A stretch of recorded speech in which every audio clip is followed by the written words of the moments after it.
As they say, when it rains, it pours! After 41 days, the Nintendo Switch Online drought is finally over. That's right, starting today, subscribers to Nintendo's online service will have access to 5 classic games from Rare Limited, including the cult classic Blast Corps, RC Pro-Am, Snake Rattle and Roll, Killer Instinct, and Battletoads and Battlemaniacs. Wow, that's a lot of games. But are any of them actually worth playing? To answer that question, I decided to flip through the pages of Electronic Gaming Monthly, Mean Machines, Die Hard Game Fan, and more classic magazines to see what the critics said back when these games first came out. Get ready to ride that wave of nostalgia with this rare-filled episode of Nintendo Switch Online Review Crew. Play RC Pro-Am. Play with power. Pull up to the start. Taste the challenge. The power of radio control. If you can't take it, you'll eat dust. Radio controlled Pro-Am only from Nintendo. Now you're playing with power. RC Pro-Am was the right game at the right time. Originally released in 1988, this speedy little racing game not only took advantage of the growing popularity of remote-controlled cars, but also looked and played completely different from a lot of the other 8-bit racers, especially Rad Racer. Although the isometric camera perspective takes a little getting used to, those who put in the time and the effort will be treated to a fun and exciting game that actually holds up surprisingly well. Yeah, that's cool and all. But what did the critics say back in the late 80s? Well, to answer that question, it depends entirely on which magazine you are reading. For the most part, the reviews were generally kind to RC Pro-Am, with Ace dropping the ridiculous 1,000 point scale in favor of a more traditional percentage grade. They gave RC Pro-Am a score of 85%, calling it technically superb and saying that it's overwhelmingly playable. Its excellent graphics, profusion of enjoyable tunes, and professional presentation even put it head and shoulders above other Nintendo games. And the fun derived from racing cute cars is unbeatable. Scrolling is as smooth as anything you've seen on a console, and the fun derived from racing cute cars is unbeatable. The Games Machine agreed with pretty much everything that Ace said, including the score, as they too gave the game an 85%. Believe it or not, the lowest score actually came from Computer and Video Games, who not only gave the game a middling 6 out of 10, but snuck half of the text into their Metroid review for no reason. I'm not the greatest fan of Spring Rally, but the quality of this game has won me over. It's by the Rare team, and just shows their quality in game design and playability. You can increase your car's performance by collecting turbo, bigger tires, missiles, bombs, and a more powerful engine. The hazards are also plentiful, with puddles, oil sligs, pop-up bars, skulls, and drone cars. There are bonus letters littered around the course, so try to collect enough to spell Nintendo. The game plays very fast indeed. Again, that's the game that they gave a 6. Though, to be fair, their layout that issue was all over the place, so who knows how accurate that score is. If you're looking for the highest score, then look no further than Nintendo Magazine System, which gave RC Pro-Am a 90%. They called it one of the most playable titles around. Both the graphics and sound are spot on, and there's plenty of action to keep you going for a long time as you race a variety of radio-controlled vehicles around a series of very tight tracks against mad computer drivers. A must! Whoa, that was a mouthful. Alright, I'm not sure that RC Pro-Am is a must, but it's definitely a lot of fun. Check it out!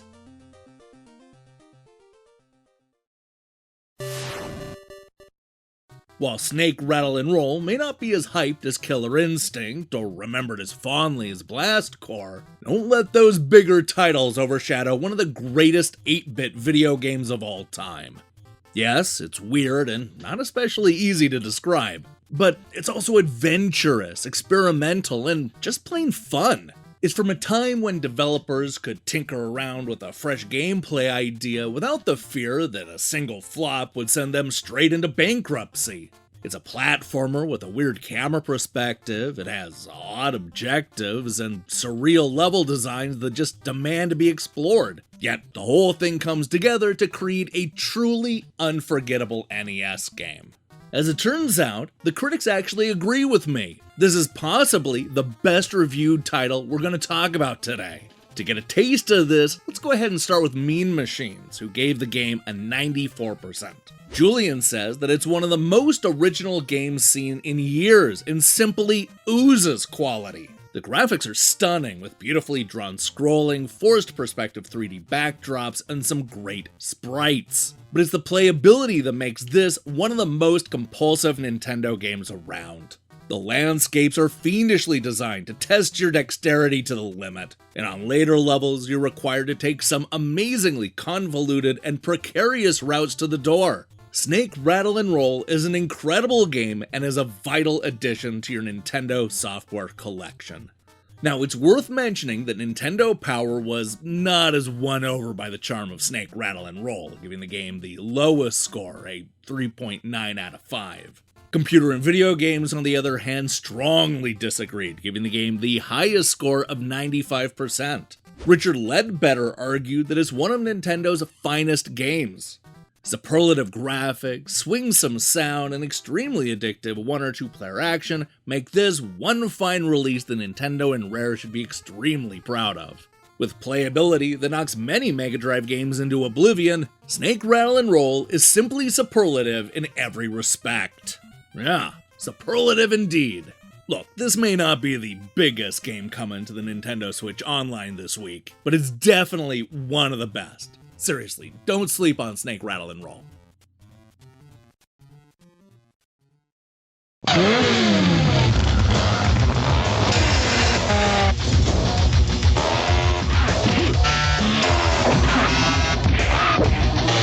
everything you love about the arcade game. Cut down to size. Only on the Super NES. With a free game music CD. So who needs a new system?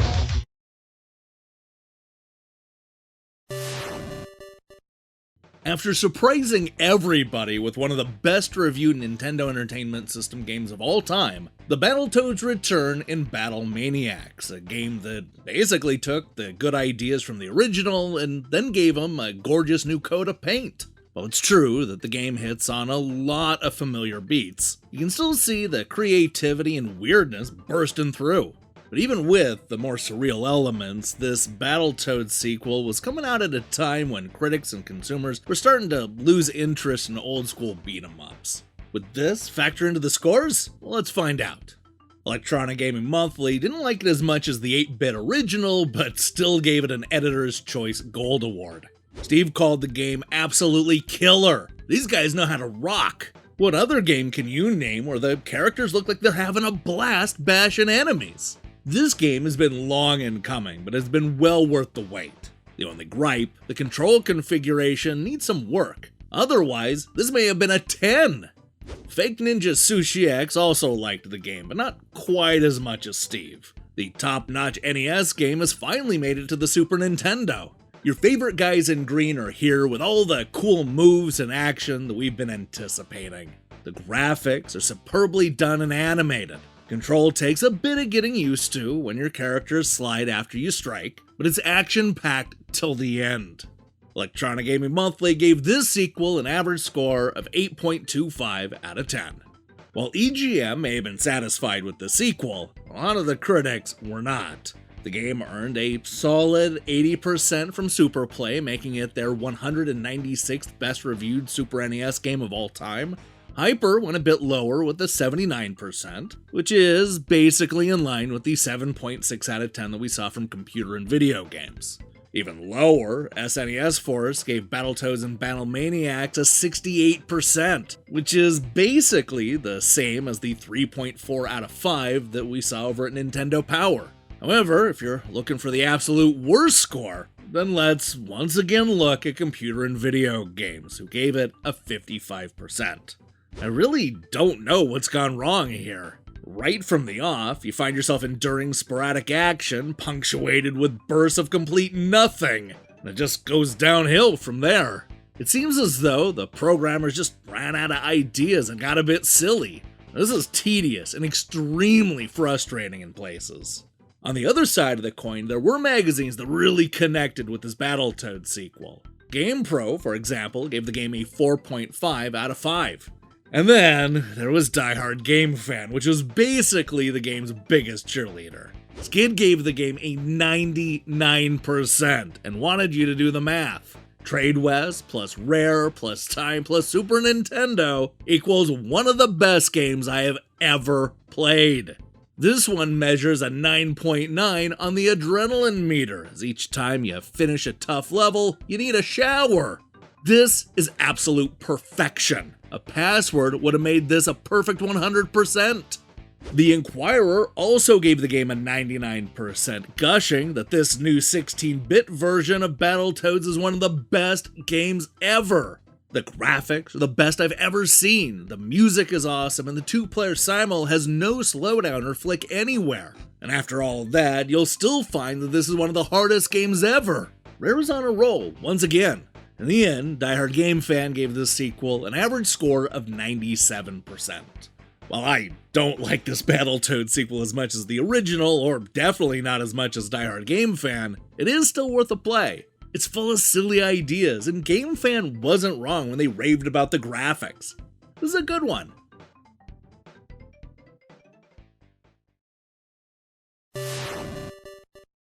From the moment it was announced, Killer Instinct had a job to do. It was there to sell you on the concept of what would become the Nintendo 64. Nintendo promised that what you saw in the arcade would be what you played at home on their new 64-bit system. And then, predictably, Nintendo pushed the N64 back a couple of times and ultimately screwed up their whole plans. Which I guess brings us to the 16-bit port of Killer Instinct. Released right at the tail end of the Super Nintendo's life, this is a scaled-down version of the arcade hit that got the characters, moves, and gameplay right, but had to sacrifice the graphics in the process. The fans didn't seem to mind, but what about the critics? When it comes to Electronic Gaming Monthly, they were a little bit mixed on how successful this port was. Andrew liked the arcade game, but argued that the home port doesn't match up.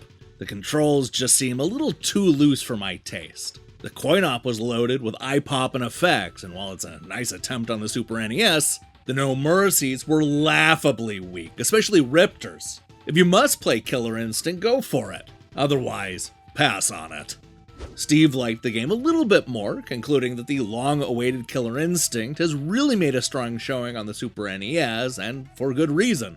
The game has been faithfully reproduced from arcade version into cart form, and it's managed to retain most of its appealing features. I'd guess Killer Instinct will be Nintendo's last blast fighting game for the Super NES. It's going to be hard to top this in a dying market. Electronic Gaming Monthly gave Killer Instinct an average score of 7.75 out of 10. Now that's pretty much in line with what GamePro was saying back when they gave the port a score of 4 out of 5. Superplay went a little bit higher, giving it an 85%, making it the magazine's 123rd best reviewed Super NES game. The lowest score actually came from Next Generation, which went with a so-so 3 out of 5. It's clear that Killer Instinct is a far cry from the groundbreaking title that it was touted to be. While the combo system was new, the concept behind the look isn't materially different from Mortal Kombat. So, it should come as no surprise, especially after the 100% rendered characters of Donkey Kong Country, that a Super NES translation is not only possible, but likely, and that it would be very close to the arcade version. Nintendo has stated that Killer Instinct will be enhanced for its eventual release on the Ultra 64. Let's hope so, because by then, this will be very behind it. Now, when it comes to the high scores, you saw computer and video games giving Killer Instinct a 93%, while Hyper went a tick higher with a 94%. That's the same score you saw over at Die Hard Game Fan, who couldn't stop raving about the high quality port. Skid thought he would never see this on the Super NES. Heck, I didn't even think they'd attempt it. I can't tell you how shocked I am at this game's playability. Killer Instinct SNES plays as good as the coin-op. Graphics are noticeably lower resolution and some of the goodies are absent. But overall, for the money, Killer Instinct Super Nintendo is a miracle. Kaylee agreed, arguing that Nintendo and Rare once again bring us a game that should be impossible to do on the Super NES. Nintendo's 3.58 MHz slowdown machine that could does a fine job of bringing the 64-bit arcade experience home. If Nintendo can do this with 16-bit, imagine what the Ultra's gonna be like. Oy vey! Of course, by the time the Nintendo 64 eventually came out, Killer Instinct was old news. The system would eventually get a port of the arcade sequel, but all eyes were on Super Mario 64 as the system's true killer app. Yeah, let's hope that this is just the appetizer and Nintendo eventually releases that 64-bit sequel on the Switch. Holy! Same graphics, same moves. It looks like the arcade, man. Arcade, man. 16 bits. 16 bits! All I can say is Killer Instinct only on Super NES, complete with Killer Cuts game music CD. It's totally uncensored.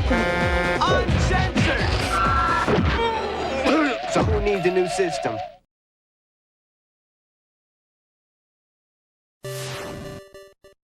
Blast Corps is a great example of a critically acclaimed game that was largely overshadowed by higher profile games when it first came out. It's one of those high concept sort of games that you would expect to be a big hit, but just didn't connect with players at the time. Thankfully, the game has been rediscovered over the last quarter century, with many finally having a chance to see what made this quirky little action game so unique and fun. If you're a fan of slamming vehicles into buildings and other objects until they blow up, then you're going to want to jump into the driver's seat on this one. Like I said, this is a critic's darling back in 1997. There really weren't any bad reviews, with the lowest scores coming from outlets that liked it more than loved it. Giving it an average score of 8.75 out of 10, Electronic Gaming Monthly was right in the middle of that divide. Sean gave it a 9 and described himself as a starving Nintendo 64 player and said that he would try anything that comes through at this point. Even though I'm a little desperate, I do have to say that Blast Corps is a real winner. What impresses me the most about Blast Corps is the variety in many ways. First, all the vehicles to choose from. Second, all the secrets to discover. And last, all the different styles of levels to play through. Still, what it comes down to is level after level of destroying stuff, which might get old. Overall, this is a definitely buy. Dan also liked the game, but went a little bit lower with an 8.5 out of 10. Don't judge a book by its cover, right? Well, when I first saw Blast Corps, I thought it looked extremely boring. It's a good thing that I had to review it because I discovered that it was very fun to play. It's the type of adrenaline-pumping, addicting experience that'll make you say, just one more round. Or more likely, let me give that last round one more shot. On the lower side, you saw Die Hard Game Fan give the game an average score of 84%, which is basically the same as the 4.2 out of 5 that you saw from Nintendo Power. The lowest score I could find came from Computer and Video Games, which gave the game an 8 out of 10. Though you did see Next Generation going with the equivalent 4 out of 5. The magazine that I want to focus on is Edge, which also gave the game an 8 out of 10. What was their complaint? Well, it was the length. The guts of Blast Corps, the missions, run out a little too soon for comfort. But even if the Blast Corps experience is all over a bit soon, in many ways it's one of the best things to happen to the Nintendo 64 so far. It's a tremendously compelling game that has no equivalent on any other format, with graphics that'll be the envy of every PlayStation and Saturn owner. Another much-needed feather in the N64's rather bald-looking cap, then. On a more positive note, you saw N64 Magazine give the game a much better score of 88%, while 64 Extreme goes a little bit higher with a 94%. If you're looking for a perfect score, then GamePro will not let you down. Giving it a 5 out of 5, they concluded that maybe using a wrist rocket to launch Hot Wheels into your sister's Barbie dream house is more fun, but when it comes to video game destruction for brains and brawn, Blast is definitely the master. Look, if nothing else, this Switch release should give a whole new generation of gamers a chance to discover what is a real cult classic on the Nintendo 64. Glass Core is a great game that you can't help but love, and it's great to have it back on modern hardware. Give it a play. めっちゃめちゃにしてめっちゃめちゃに怖い燃える余るのめり込むやればやるほど面白い任天堂64ブラストドーザー6800円 Hey, thanks for watching us break down these classic reviews.